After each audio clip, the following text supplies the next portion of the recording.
Os estudos nos mostram, eu estou te dando exemplos extras bíblicos, de que Deus existe. Estudos nos mostram que o exército de Roma jamais chegou em algum lugar para não se deparar com a adoração de algum Deus. Nenhum lugar chegou o exército de Roma para encontrar o ateísmo, encontrar descrença total, encontrar pessoas que não adorassem nenhum tipo de Deus.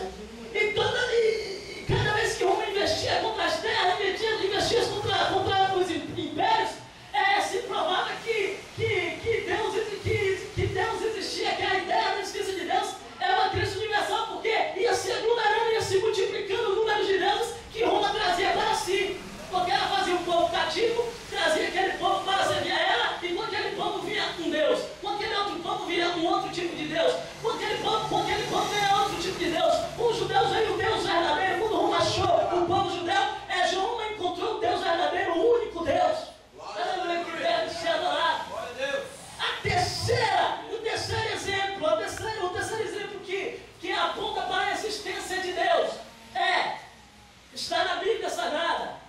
A Bíblia ela dá exemplo para que nós não possamos somente ficar presos à palavra, porque tem gente que olha para a Bíblia e não consegue acreditar que Deus existe, pelo fato da Bíblia ser escrita por homens, mas por homens cheios do Espírito Santo. Então a Bíblia, para quebrar isso, Deus usou o salmista lá no Salmo 19, dando um exemplo para nós olhar para a existência de Deus. Salmo 19, verso 1, a palavra fala da seguinte forma: os céus declaram a glória de Deus, e os firmamentos confirmam as obras de suas mãos. Não precisa você ficar preso à Bíblia. Se você não quer aceitar a Bíblia como regra de fé e prática para a tua vida, se você não quer aceitar os ensinamentos que a Bíblia traz para a tua vida, falando que Ele existe, tudo bem, mas você não pode ficar descrente ao que já foi comprovado pela ciência. Você não pode ficar descrente ao que é comprovado pelo estudo secular. Existe um Deus, e este Deus ele é o Deus Todo-Poderoso. Está aqui, é o Deus que nós adoramos, é o Deus ao qual nós buscamos, é o Deus que tem propósitos para a tua vida neste lugar. Aleluia, Jesus.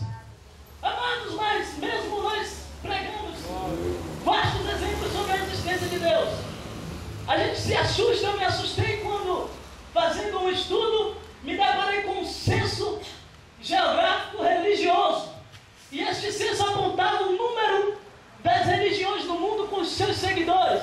E eu me abismei quando eu me deparei com dois dados, com um especificamente.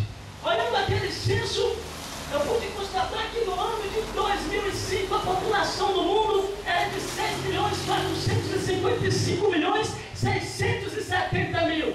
As pessoas que fizeram aquele censo no ano de 2005 puderam constatar que o número de cristãos em toda a terra no ano de 2005 era de 2.135.984.198 pessoas, que dá um total de 33% da população mundial. Observando aquele censo, nós chegamos a concluir que as pessoas que fizeram aquele censo chegaram a concluir que o islamismo, as pessoas que professam o islamismo como fé, que abraçaram o islamismo como religião, são um número de 1.313.983.654 pessoas, chegando a um número de quase 21% em toda a terra.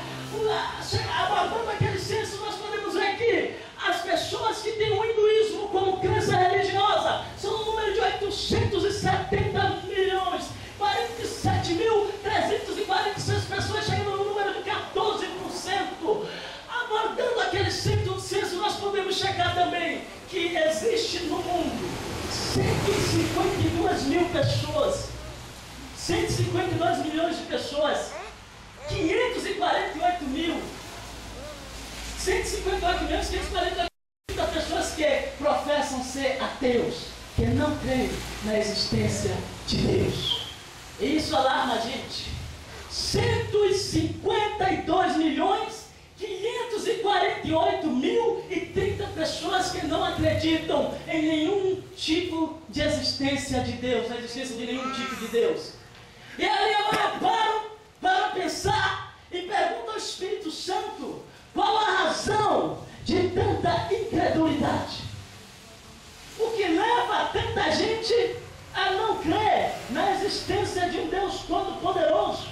O que leva tanta gente a não crer na existência de um ser que formou todas as coisas, que lhe gerou, que lhe criou, aleluia, que formou o homem para ser o seu adorador?